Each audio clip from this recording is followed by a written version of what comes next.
Hello friends, myself Raviraj D. Gohil from Diploma Mechanical Department, Atmiya college Rajkot.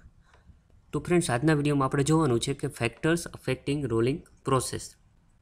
તો આપણે આગલા વિડીયોઝમાં બધે જોયું કે રોલિંગ પ્રોસેસ એટલે શું થાય, કઈ રીતે કરવામાં આવે, કયા કયા રોલિંગના ટાઈપ્સ હોય, કઈ રોલિંગ મિલનો યુઝ થાય છે, તો એ બધું આપણે જોયું.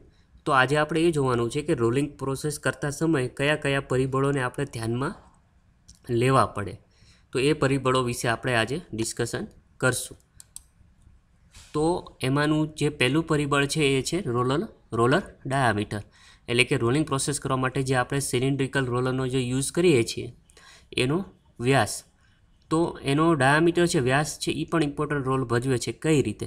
તો જે રીતે આપણે ખ્યાલ છે આપણને, રોલિંગ પ્રોસેસ કરતા સમયે રોલરનો જે અમુક ભાગ છે એ મેટલના કોન્ટેક્ટમાં આવે છે અને ત્યાં આગળ રોલિંગ એક્શન પોસિબલ બને છે અને મેટલની થિકનેસ ઘટે છે અને રોલિંગ પ્રોડક્ટ છે એ તૈયાર થાય છે. તો જેમ જેમ આપણે રોલર અને મેટલ વચ્ચેનો કોન્ટેક્ટ એરિયા વધારશું એમ આપણે રોલર દ્વારા વધારે પ્રેશર છે એ જનરેટ કરી શકશું અને વધારે થિકનેસ આપણે ઘટાડી શકીશું અને એ રીતે ઇઝીલી આપણે રોલિંગ પ્રોસેસ છે એ કરી શકીશું. તો રોલર અને મેટલનો કોન્ટેક્ટ આપણે કઈ રીતે વધારી શકીએ? તો રોલરનો ડાયામીટરને આપણે વધારવો પડશે. એટલે એના લીધે એનો જે એંગલ ઓફ કોન્ટેક્ટ છે મેટલ સાથેનું એ પણ વધી જશે, એટલે કે સંસર્ગ કોણ છે એ પણ વધી જશે અને એના લીધે આપણું પ્રેશર છે એ વધારે આપી શકીશું. તો જેમ રોલરનો ડાયામીટર વધારે એમ એનો સંસર્ગ કોણ એટલે કે એંગલ ઓફ કોન્ટેક્ટ વધારે અને એમ એનું પ્રેશર છે એ વધારે, એટલે એટલું દબાણ છે એ મેટલ ઉપર વધારે થશે અને એ રીતે એની થિકનેસ વધારે ઘટશે અને રોલિંગ છે ઇઝીલી થઈ જશે. તો આપણે રોલરનો ડાયામીટર છે, જ્યારે આપણે રોલિંગ મિલની ડિઝાઇન કરતા હોય ત્યારે આપણે રોલરનો ડાયામીટર કેટલો રાખવો એ આપણને એંગલ ઓફ કોન્ટેક્ટ એટલે કે સંસર્ગ કોણના ફોર્મ્યુલા ઉપરથી ખબર પડે. તો સંસર્ગ કોણનું ફોર્મ્યુલા આપણે શું સમજ્યા હતા કે ભાઈ cos θ is equal to T1 minus T2 divided 2 into capital R. તો આમાં જે કેપિટલ આરની વેલ્યુ છે એ આપણે ફાઇન્ડ કરવી હોય તો આપણે એને લેફ્ટ સાઈડમાં જવા દેશું અને એ રીતે આપણે ફોર્મ્યુલાનો યુઝ કરીને રોલરનો રેડિયસ છે એ ફાઇન્ડ કરી શકીશું અને એના ઉપરથી આપણે રોલરનો ડાયામીટર છે એ પણ આપણે ફાઇન્ડ કરી શકીશું. બરાબર ફ્રેન્ડ્સ? પછીનું જે ફેક્ટર છે એ છે મેટલ ફ્રિક્શન, એટલે કે ધાતુનું ઘર્ષણ. તો આ પરિબળ પણ ખૂબ જ ઇમ્પોર્ટન્ટ છે. તમને ખ્યાલ છે એ પ્રમાણે કે જો ફ્રિક્શન ના હોત, ઘર્ષણ ના હોત રોલર અને ધાતુ વચ્ચે, મેટલ વચ્ચે, તો આપણી રોલિંગ પ્રોસેસ પોસિબલ જ ના થાય. એટલા માટે ફ્રિક્શન ફોર્સ છે અથવા તો ફ્રિક્શન છે એ ખૂબ જ જરૂરી છે. તો આપણે આગલા વિડીયોમાં આપણે સમજ્યા હતા, જ્યારે આપણે important terms of rolling mill આપણે સમજ્યા હતા, importance terms of rolling process, એની અંદર આપણે જોયું હતું કે ભાઈ મેટલ ફ્રિક્શન છે એ કેટલું ઇમ્પોર્ટન્ટ છે. તો આપણે આગળ એવું પણ સમજ્યા હતા કે રોલિંગ પ્રોસેસ થતી હોય ત્યારે એના ઉપર બે ફોર્સ લાગતા હોય છે. રોલર ઉપરથી મેટલ ઉપર બે ફોર્સ લાગતા હોય છે. એક છે રેડિયલ ફોર્સ અને એક છે ફ્રિક્શન ફોર્સ. રેડિયલ ફોર્સ છે એ આપણે રોલરના સેન્ટરમાંથી રોલરની પેરીફરી ઉપર લાગતો હોય છે અને એને એક્ઝિટ એને પરપેન્ડિક્યુલર એટલે કે 90 ડિગ્રી એટલે કે કાટખૂણે જે બીજો ફોર્સ લાગતો હોય છે એને આપણે કહીશું ફ્રિક્શન ફોર્સ. તો આ બે ફોર્સના લીધે પ્રેશર જનરેટ થશે અને મેટલની થિકનેસ છે એ ઘટશે. તો ફ્રિક્શન ફોર્સ પણ એટલો જ જરૂરી છે.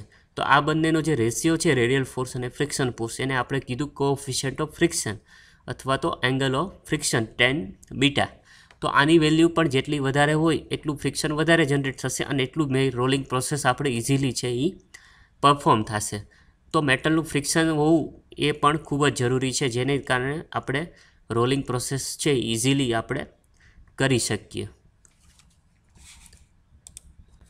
એના પછીનું જે ત્રીજું પરિબળ છે ઓપરેશન સ્પીડ.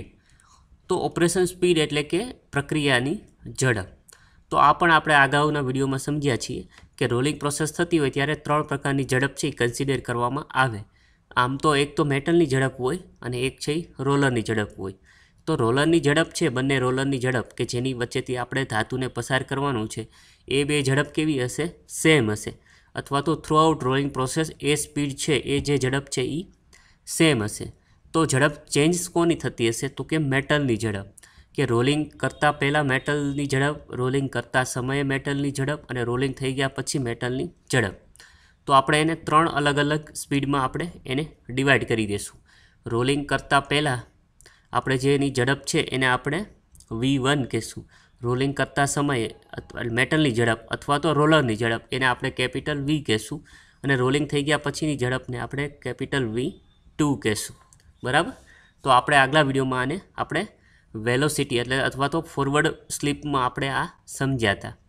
તો આમાં શું થશે, V1 એટલે કે મેટલ એન્ટર થાય છે ત્યારે એની જે સ્પીડ છે એ V એટલે કે રોલરની સ્પીડ અથવા તો રોલિંગ થતું હશે ત્યારે મેટલની સ્પીડ એની કરતાં ઓછી હશે અને એની સ્પીડ છે V2 એટલે કે મેટલ જ્યારે રોલિંગ થઈને બહાર નીકળે એની સ્પીડ છે એ પણ સૌથી વધારે હશે.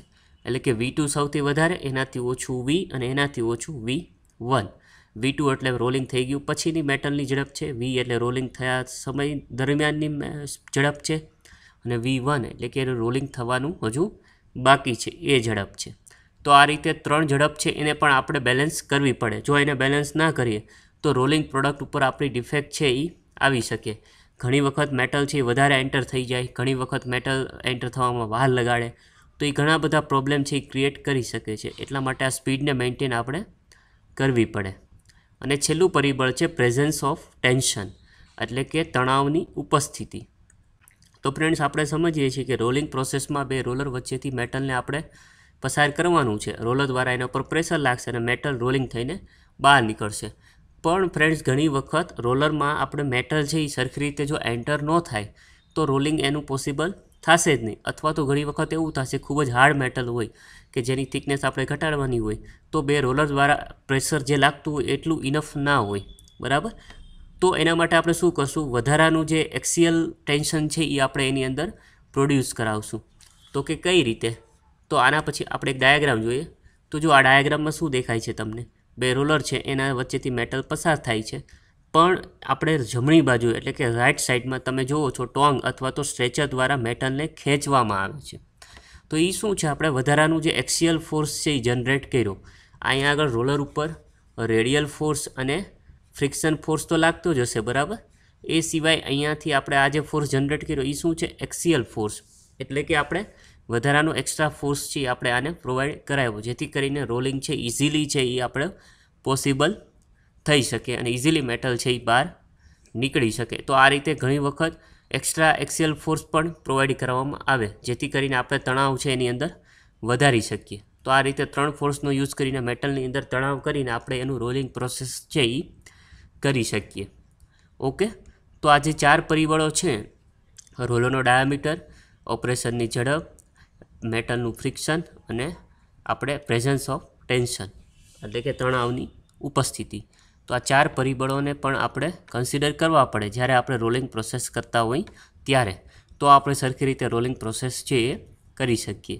તો આજના વિડીયોમાં આપણે આટલું છે એ જોવાનું હતું. Thank you.